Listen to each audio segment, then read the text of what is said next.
Hey everybody, my name's Ryan. I'm going to be doing a website audit here. This is a relatively new website. I believe it was built around September based on what I see on Ahrefs. I'm going to be covering the on-site technical SEO stuff, which is going to be mostly these things that I've listed here. Pro is conversion rate optimization, which matters for the above the fold visibility stuff. I'm not going to get too deep into CRO. It's just going to be the stuff relevant to the above the fold visibility. And we're going to try and follow this as an outline. These aren't necessarily ranked from most important to least important. I'd say that all of these things are very important. These are like the crucial basics for your technical on-site SEO. But if I had to put them in order, this is the order that I picked. Some people might disagree with that, but whatever. I'm not going to be auditing the paragraph text. I'm going to assume, just because I'm not an expert on every single niche out there and I'm going to be doing a lot of these, I'm going to assume that they know what they're talking about in the paragraph text, and I'm mostly going to be looking at the structure of the data that then has the paragraph text underneath it. If that makes sense. And then, like, for the example, I know that they have a phone number because they have a business. They have a phone number. I don't know that phone number is accurate. So I would be critiquing whether or not you have a phone number that's visible on the homepage is one of the things that you look for. You'd be surprised how many people have websites and don't have a phone number on their homepage. It's shocking. Going back to the list, I'm going to try and stick to this order so that I could tag the different sections in the video so you can jump right to it. All right, to start off, page title, probably the easiest way to look at it is just hover over. If you don't have any tools, whatever, you can just hover over in Chrome. It shows you the full thing. You don't always see it in the tab because I think this only shows you like 40 characters or 30 characters or something like that. So you hover over it, that it has the domain name listed, and then mold, water, fire, wind, and hail, which are just things. So this isn't very descriptive. For the page title, if people are searching for something like water, and just to clarify, I was told that this company mainly provides water damage restoration services. It looks like there's some other services on here, and we'll get into that in a second. But so if your main service is water damage restoration, and that's how you want to be known, or maybe there's a more encompassing keyword that you could use for all the different types of restoration services, because I see there's mold remediation, fire restoration, water damage, wind damage, cleanup services, products, and education. I don't know, that seems off a little bit, but maybe it's just restoration services or water and fire restoration services. Maybe that includes both. I don't know. I don't want to spend too much time on that because there's probably some keyword research that needs to be done there. I haven't ever worked in this industry, so I don't know myself. But what I do know is if someone's searching water damage restoration, having your brand in the page title doesn't really offer any benefits because they're searching for the service because they don't know of any brands that exist that do that. Otherwise, they would just search the brand, right? So if they're searching on Google for their more generic keywords, they're trying to find a company that does the service, and you want to show them that you do the thing that they're looking for. And reiterating your brand, or in this case, I would never put a domain name in a title. Maybe you could make the argument in some scenarios where you would put the brand name, but that brand name to me, even if it does mean something in the industry, doesn't mean anything significant. And so it's not self-explanatory. And then mold, water, fire, wind, hail. Well, what about them? So I would, again, without doing some keyword research, I'm just going to give some examples. Water restoration, water damage restoration, fire restoration. It says mold remediation, which I know I've seen that before, and they might use remediation more. I'd have to look at the keyword volume for the different words. Mold cleanup, I don't know. I would think less people would search remediation than they would search like mold cleanup or like companies that get rid of mold or something like that. But I wouldn't put companies that get rid of mold in your title. But you want to put something that explains what you do. And you also want to put the most important things first, because if you ever have search results like this where it shows your main website and then shows a bunch of inner pages, the inner pages are more likely to get cut off because there's not as much room to show the entire title when they do these expanded results under your main page. And so the most important things go at the beginning, because people are going to be skimming the results. They're going to start reading a couple words, and if it doesn't seem like it's something that they want, they're going to skip over it. They're going to go to the next one. And so they're going to see dry text, mold, water, fire. Now, if you were ranking already for these things, that's not the worst, because they're going to assume that it's relevant to their search.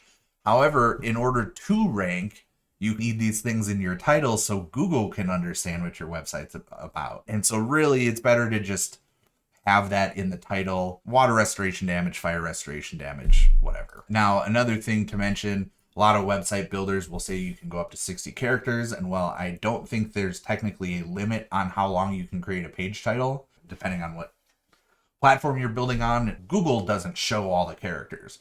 And it's been 60 for a long time, but then it was 55 that was the recommendation. But I used to push to 55, and I've seen plenty of scenarios where they don't even show all 55 characters.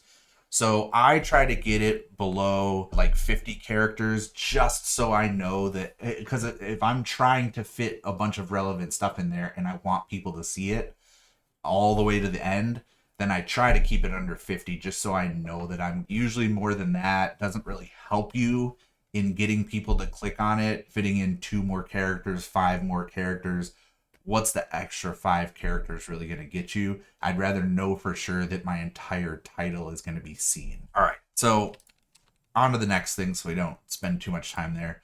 URL structure. So the names of your pages are important, because even though people aren't necessarily going to be looking up here, it helps Google understand your website when you have good page structure. Like here, you just have the word hail. I would probably have something like hail damage restoration, if that's relevant. Just like here, you have fire restoration, mold. So this is another weird thing. The mold page ended up being the home page. Water damage restoration, same thing. Service, Texas.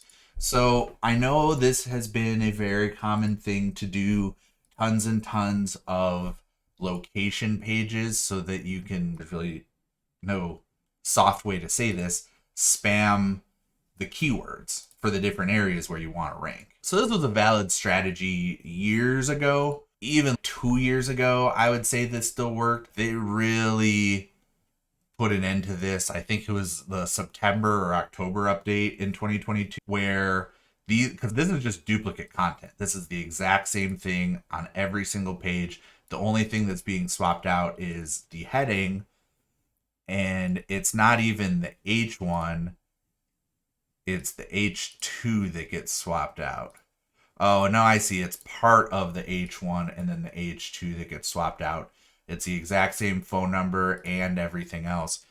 And so I'd be curious. I don't know. And since this was published in September of last year, I'm curious if these are even all indexed. Yeah, so you've got some of these. Dry text restoration services, Willis, Texas. So let's just see. Oh, it's number 13. It's not page 1, but honestly, that's better than I would have expected. That would be more like it. Maybe that was just maybe that's a small city, so it's easier. Like this one, yeah. So let's see. You know what? I'm not super familiar with these cities. Oh, and there's not even a space in that one. But it's still 61. Like, nobody's ever going to see that. And so what's really the value of having all of these identical pages? Oh, because this is a ton of content. I see. And then you've got the things to do to build the local relevance. Yeah, but this is spammy, and it's something that you can have a bot detect and then not necessarily de-rank or de-index, but not give credit to, because This is just a bunch of random driving directions. Like, these are spammy SEO tactics. This is another thing where if you have text that becomes hard to read because of the background, you can get, and I don't want to say dinged. I mean, my instinct goes to say dinged for that. You will potentially not get the credit that you would otherwise get if it were designed differently so that you didn't have that issue. It's a longer way to say it. I hope that made sense though. And then these are weird. Oh, okay. I see. These are, yeah. I don't know that this provides you any benefit because what Google's really trying to do, what their business is making money. And they do that by selling the advertising space. And they're able to sell advertising space because they offer the best search results out of anyone. Their algorithm's just better. There's a reason people use Google over Bing and other search engines. They have been the leader for a long time, and they care about serving up the best user experience with the most relative content. Now, somebody that's searching, just think about this for a second. Somebody that's searching for hail damage, see, and you've even got, oh, you've got some hidden text there too. You've got white. So this is another thing that, like, what I was just talking about, where the background color makes it hard for you to see the text. That's going to be an issue right there because it's white on white text. I've even seen where pages won't get indexed because of that. If it's like severe, because what people used to do years ago was throw in a whole bunch of keywords and have things that were there in the HTML, but you couldn't actually see them in the page. And so they were keyword spamming things, but then they would make it so that the person didn't see it, trying to get the SEO benefit out of it without making the page look. And that was something that Google went after. And I don't think that's what you're trying to do here. That wasn't intentional, but this looks like another nav bar where this is your main nav bar. And so there's two abouts here. I don't know. That's weird. Not totally sure what's going on there.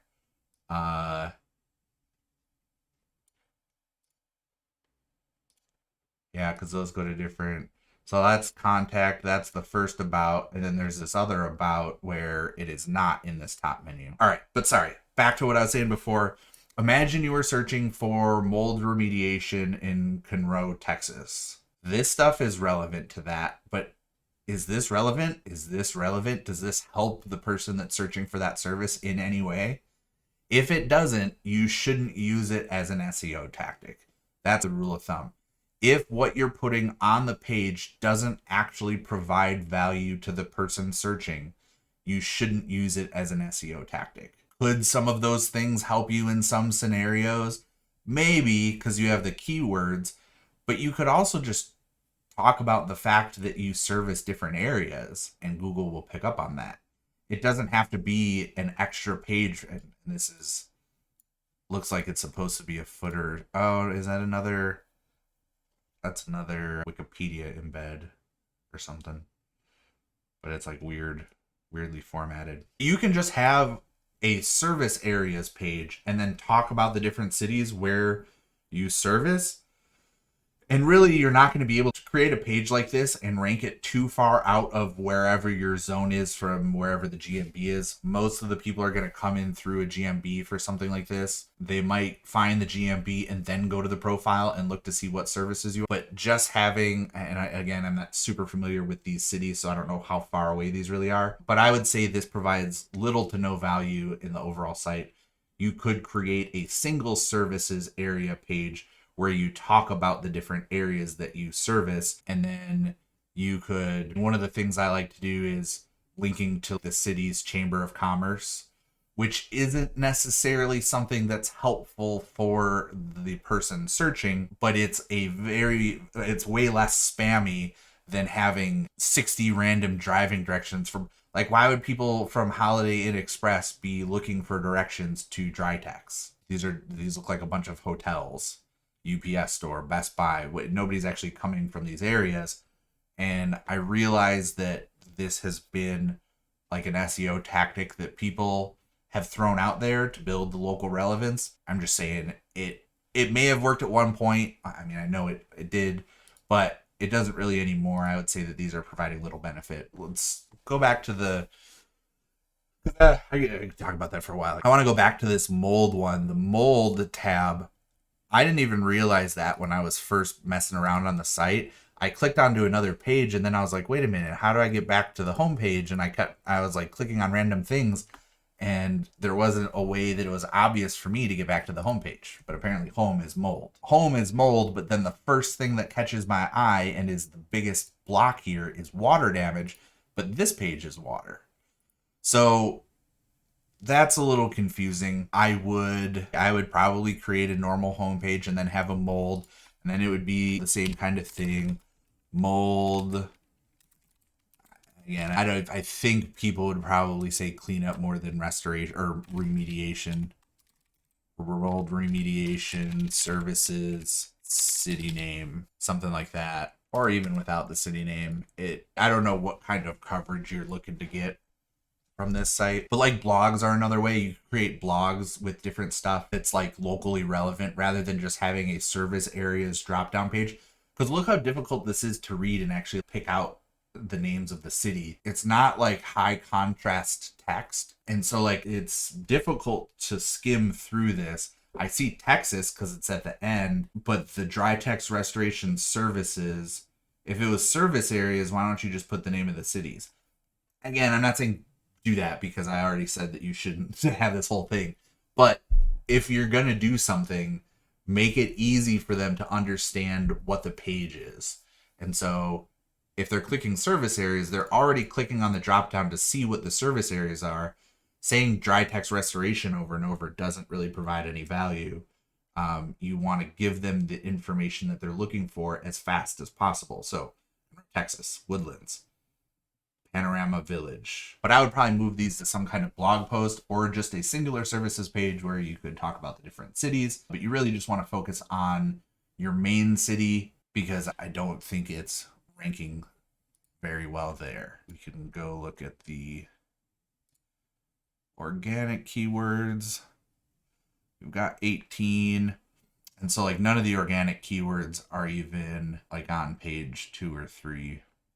It looks like. All right, that's the URL structure. I'm not going to, I think I hit on a lot of them, but it's time to move on. We've already got up to 20 minutes here. So the headings are another very critical thing. I have this tool called Highlight Headings that I really like. It makes it really easy to identify the headings on the page without having to look at the code. I just highlight it and then I can scroll down. It gives you a little legend on the left-hand side. And so we can see where each one of them are throughout the website. That one's free to use. Ahrefs, I don't know if they show you this without having a subscription. Mangools is one that you can use. That this is completely free. I like the high level that it gives you here where it gives you the count. And so the interesting thing is when you can look at this really quickly and see it where there doesn't seem to be one on this page. I think on the water page, fire, hail, wind and storm, hail. This is close enough, I guess. So there's no H1 on this page. It starts off at H2 and then H3, thought there was a page that had a gap and then had a whole bunch of H6s. But that doesn't, we'll move on from that. So I like using Ahrefs because it displays it in a format that's easier to explain. And the way that I usually explain headings to people is think about it like a table of contents for a book. You have the title of the book, then you have the chapters, and then sometimes you have like subsections of the chapters. And that's how headings are on a website. You know, Google has said that the H1 doesn't have to come first, and it technically doesn't. But if you want to have a good structure, you should have your H1 first, and then have an H2 that supports your H1, and then have H3s that support your H2s. Can you rank a site with starting with H3s? Yeah, but you want to tell Google the most important information first, just like you do with people that are searching on your website. And so if we're ignoring the order here, you're telling Google that the most important thing to understand on your website is mold remediation secrets reveal. And if we scroll down, I don't see any other H1s. So you're telling Google that's the most important thing. Again, here, they're H3s, but these are just things and it doesn't really say anything. We provide 24/7 emergency service as a heading. A phone number is a heading. Doesn't necessarily make sense because the phone number isn't one of the most important things that Google needs to know to understand your website. With your headings, you're providing an outline of your website to help Google understand what your content is about and what your brand is about. So assuming that water damage restoration is the main service that you want to communicate, you would say water damage restoration services, and then potentially a city name or city and state, Texas. And then your H2, see here it skips H2 and goes directly to H3. So again, the thing that I like about Mangools is that it'll tell you right here it doesn't have the right hierarchy, and it calls it out where there is an issue. You go from H1 to H3. That's not the proper order. You should have an H2. The H2 should support the H1, and then your H3 supports your H2. And so your H3s would be like the subsection of a chapter. H1, mold remediation services. So if you had, let me just copy this and put it into Notepad. Oh boy, it's not looking pretty. Yeah, I don't like the way that it copies it. I think this one's much better. No, yeah. So I think that's why I have both, because they've each got their pros and cons. So if I had H1 water and fire,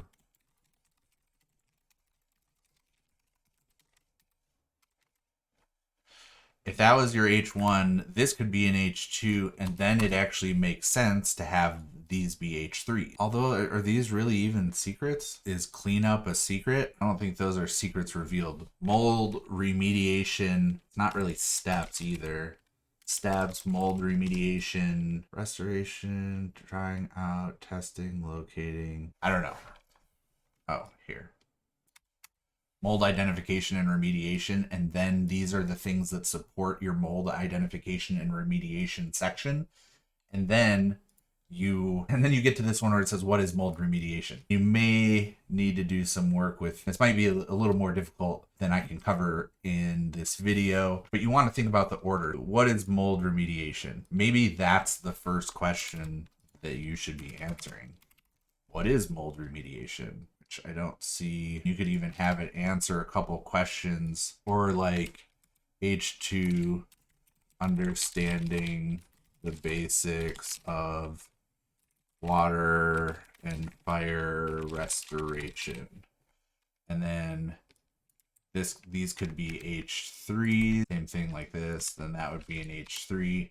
Then you would have mold identification remediation. After you explain a couple key points so that people understand what they're reading, again, you got to think about it. If they're reading it in order, it should be in a logical order that educates them about the service that they're considering purchasing, and then build on that information. So it's a good example. If you've ever written like SOPs for anything, or if you've ever read a contract, they identify things at the top, like it says the so-and-so will be known as owner. And then throughout the entire document, they just refer to them as owner rather than reiterating the name. So you define things at the beginning of your document so that people can understand the rest of your content. And I say people, but this is also for Google. If you do it for both, you have a better chance of ranking, because then not only can Google understand your site better, it makes sense if somebody actually comes along and reads all. Are people going to sit there and read everything? I don't know, not everybody, but somebody. And getting people to stick on your page longer and read it helps with your ranking. It shows Google that people found the information that they were looking for, and that like dwell time is important because it's showing Google, hey, this person did some search for this keyword. If they went to your website and they go, oh, this is annoying, I can't find what I'm looking for, and they bounce out and then go to somebody else and sit there for a while, and Google can track all of that, they know now that they couldn't find what they wanted on your website and they went somewhere else and found what they wanted. Now, you want the reverse of that. You want somebody to bounce from somebody else's website, come to yours and go, hey, this has all the information. They explained it in order, and like all of this stuff makes sense. And so you want to have a logical order to the way that you present the information on the page. There's a lot of content on this homepage, so I'm not going to go through all of these. Hopefully that makes sense. And then, you know, you can grab this tool as you're working on it and then read through this. If you just look at this and read through this and think about it like, what if this was a book? Would it make sense to have all of these things in this order? I would group similar topics and put them as H3s under a more generalized H2, and then have a singular H1 that identifies them. The other route that you can go, because water damage, fire damage, I don't know a keyword that you would use to represent all of these things. Again, just because I'm not an expert in this particular industry. What I've done for clients where they have different services for their inner pages is you create, or even different locations, like if you have locations that are 100 miles apart or something like that, you wouldn't use the home page to get everybody, because you probably have a different phone number, you have a different team that handles that stuff. And so then the home page becomes more of like a brand page that has a lot of general information, but then you can create your service areas where each one of these pages would be a GMB. Then it's actually okay to have a service area page because it's not just spammy, repetitive content.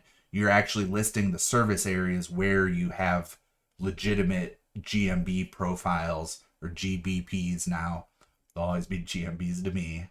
But you can have multiple service pages where then you can get more specific about the city, use the city keyword more often, but you definitely have to have unique content on both of those pages.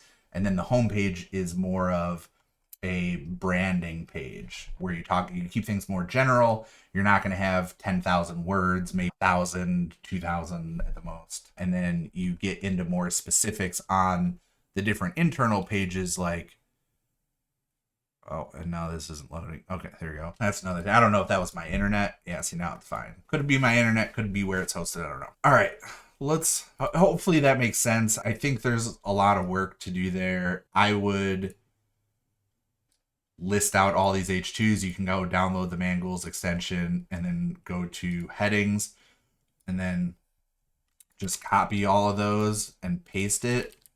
And that'll give you this like clean list. And then you can start to group things. Ignore the H2s and H3s and whatever you're grouping things, but think about anything with a heading should be like key pieces of information that help Google understand your website. So like the word conclusion as an H might make sense in structure in theory, but that doesn't add to the understanding of your website. They're not key things to pay attention to. Same thing with phone number. I would argue that putting your phone number as a header isn't going to really benefit you. A lot of people will use the headings. Sorry, I said headers, but headings, those things are different. A lot of people use phone number or the headings for things like phone numbers because they're trying to stylize the page, and headings are not for stylizing. They are for providing structure for the site. But yeah, Mangools, you can download that extension. I can put that in the link of the video, and then you can copy and paste from there. It's free to use that extension, and it has some cool stuff on it. Keyword density, data, meta tags, outbound links. You can see your internal, external links. You can download them.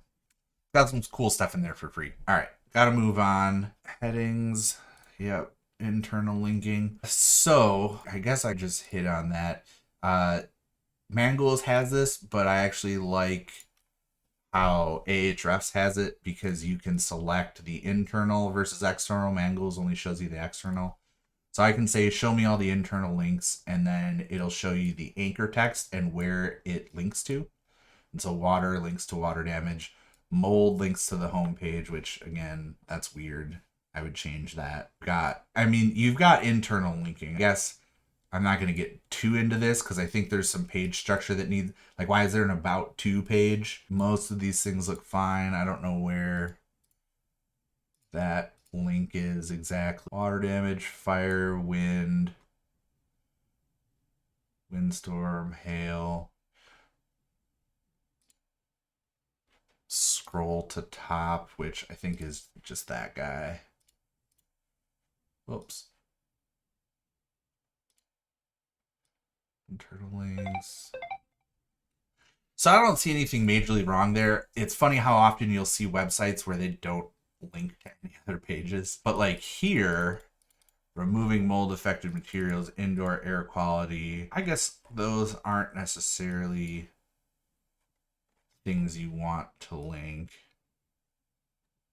Let's see, when you move mold on drywall, mold.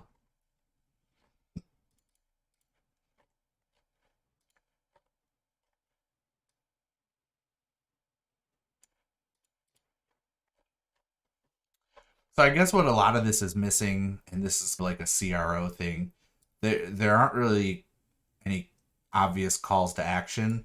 There's a form here that doesn't really have any information. There's not, submit isn't a call to action. Realize that's probably there to give them another opportunity. And is this really relevant to the people searching if the business is only located in Texas? To have all these other states, this doesn't actually link to anything. And then there's just a random map in here of the United States. So I don't know if that provides much value. So where are all these links?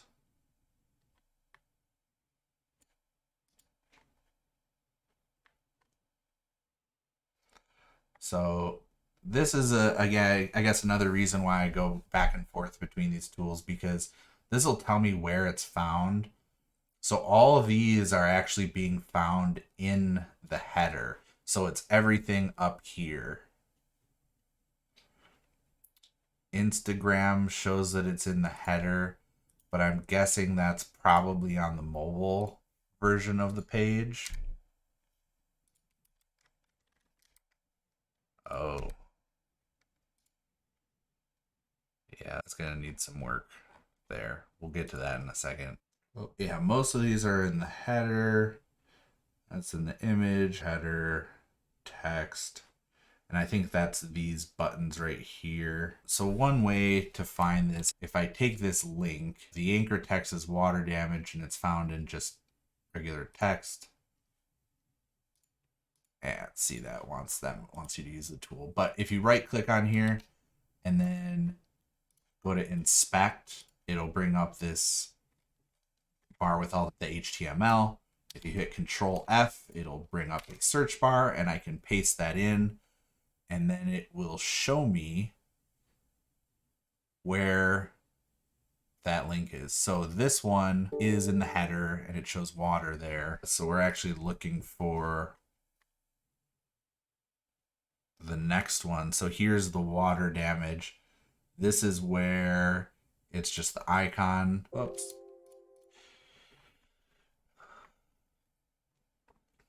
Water damage. So this is the image. Oh, no. All right. So this would probably be the image. And then there's going to be text right after that. So this is the text that's right there. So the image is a link. Except I can't see it. So it has a responsive setting here where it changes based on the size of the screen. And this is another thing to watch out for, because if people are on a smaller laptop, like a 13-inch MacBook Air or something, it's going to scrunch this up and then you can't actually click on that. And then the text is over other stuff. And as you get smaller, it can look like that before it switches to the tablet view. But anyway, this is how you would go find all the different sections where it potentially shows. In this one, you can see this is mobile menu. So we're not going to see it on this page. Most of the time, if you highlight something here, if I click up to the last one, when I click over these different things, you see on the left-hand side that it's showing you different areas. You do the Control F, you put in the internal link, and then you can see it says 3 of 4. There's 4 different places on the home page where this is listed. The first one is that menu. The second one is that image. The third one is that word. And then the fourth one is only visible when you're on the mobile view.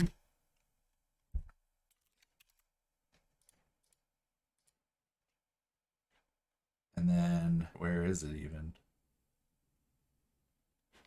Oh, it's going to be in this menu. So if I hover over it there, now we see it. So that's only visible on the mobile because it's that little hamburger drop down. So, and that's all I'm really going to cover on this, I think, because this can end up taking up a lot of time. But I think you probably need some more internal linking from the actual text down here, and then make it obvious that it's a link. Like I would expect cleanup or some of these things, like you have the potential to write a blog about indoor air quality control and then link to it from here. You need a little more internal linking. If nothing else, some of these should link to, like stopping the spread of mold could link to what really should be your mold page, but your mold page is your home page. So that's, again, keep going back to that. But hopefully that makes sense. It gives you kind of a starting point for that stuff. You'll have to work on some of the page structure a little bit, and then you can come back and work on internal linking. So external linking, I'm probably not going to do too much on, but this is where you could link to other sources. You've got your, I think it was the other page, you've got your Wikipedia embeds, but what you could really do is, instead of embedding that, which I don't know that does anything for SEO. I think that might be a gimmick that went around. But what I've done is highlight text where I don't want to go into a lot of detail about it because Wikipedia already has a great article or someone else already has a great article. There's all this talk about, oh, you shouldn't link out to other websites with follow links because you lose your link juice. That is just nonsense.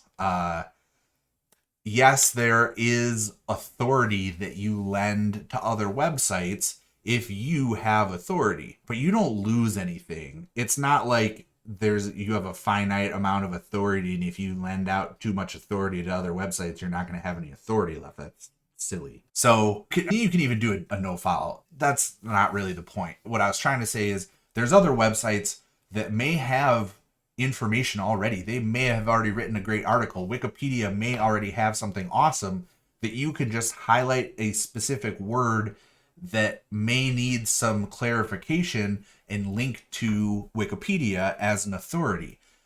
Google liked seeing that external linking to other authorities. I like linking something. If you have multiple GMBs on the individual service pages, like I was saying before, I like linking to the Chamber of Commerce website for that city. There's other things you can do, like I have restaurant clients, and so with restaurants, I'll talk about other things to do in the area. Hey, if you're doing in this area, or if you're stopping in for lunch, you can check this place out. It's really cool, whatever. There's other ways to do it that make it more relevant for the person on your website rather than just spamming a whole bunch of maps from hotels and Best Buy and random stuff like that. All right, mobile optimization. So we saw this a second ago. If we go to the mobile view,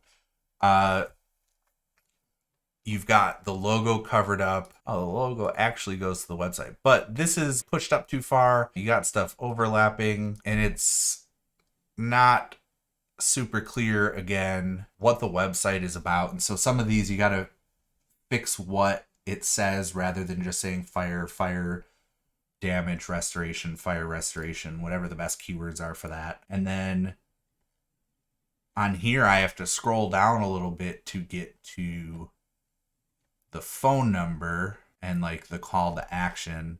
Now, if they are landing on here, I guess you could make the argument that you want to help them get to the right thing, but you also have to think, if they're searching specifically for water damage, your water damage page should then be optimized for water damage more so than your home page, so that they actually get that one first. And then if they were on this page, now where's your phone number? I don't even see it. There we go. I would have had to really commit to reading through all that. Oh, I thought I saw it in the text. So I would redesign this a little bit. What is it? What does it mean for you? And should you be worried? So you have to think, if somebody's searching for you to hire you for a water damage restoration service, what are the key things that they would need in order to help them make a decision? And you could even put them as bullet points at the top of the page. Here, I might have an example of one that I like. I'm just on my other monitor here. Give me 1 second.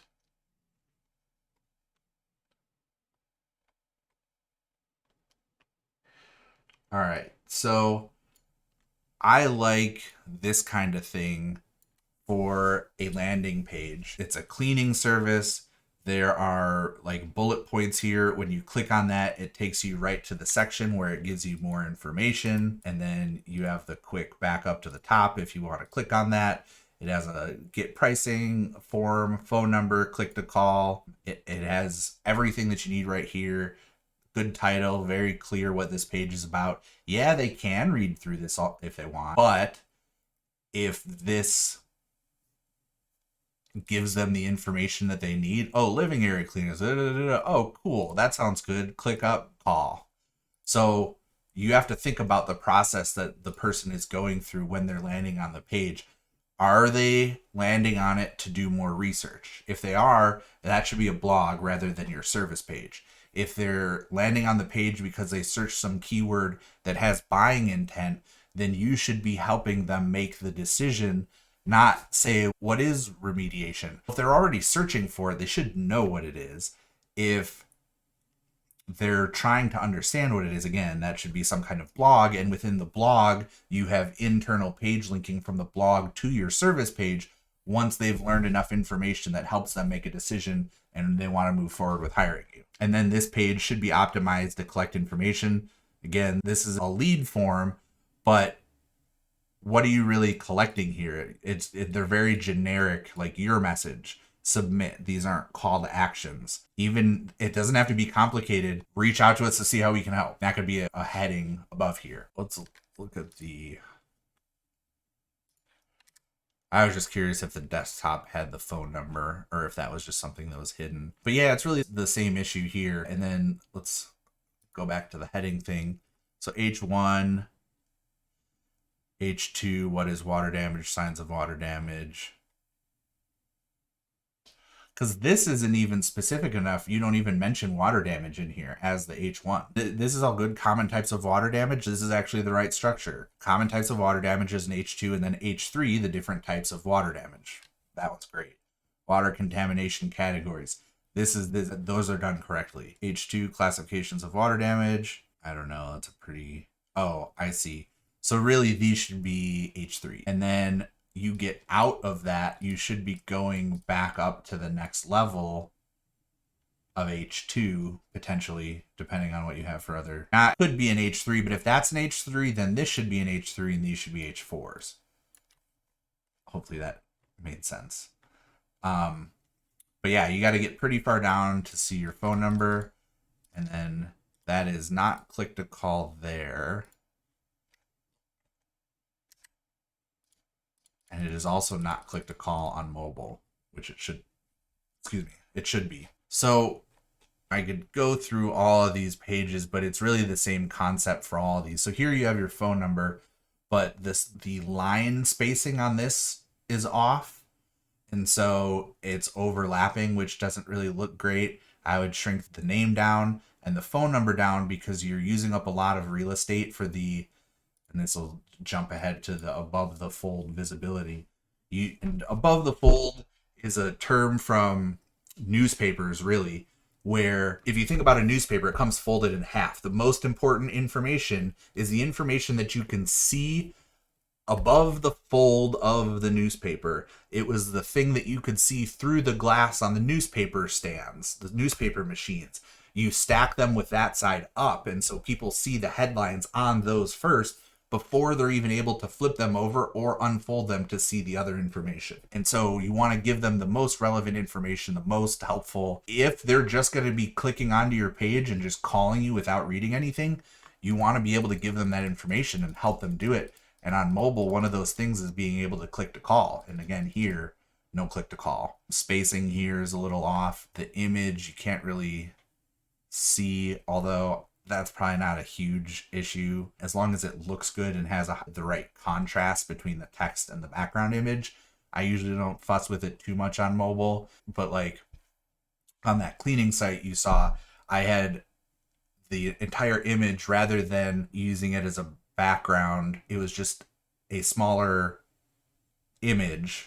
Smaller, it was shrunk to fit within the borders so that you could see the whole image and then also see text and any relevant information that you need. But yeah, all these mobile pages are going to be the same idea. You want to give them, if it's buying intent keywords that you're optimizing for, give them your contact button or your contact form submission button, whatever, with a call to action. Have your phone number be visible above the fold, make it clickable so they can click to call. Those things reduce the friction in the conversion process. And so really they recover both of those. The other thing that is really helpful with Google understanding who you are, what you do, and where you are is having your business schema set up. And I don't believe...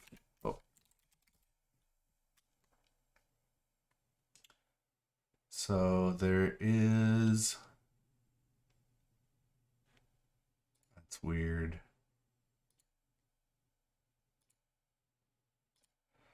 There are some... Okay, so here you do have one thing, and this is good. Review schema is important, but it is separate from the business schema. The review schema helps you... Let's see... Lumber near me. The review schema allows you to get like this potentially in the search results where it shows a rating for your business. So these people, I'm sure, well, that's Home Advisor. Here's Excel Plumbing. So if I go look for schema, they're using Yoast. This is actually an organization schema, so this isn't the review. Here's a good one, just because it has a better, it's like structured instead of being all smushed.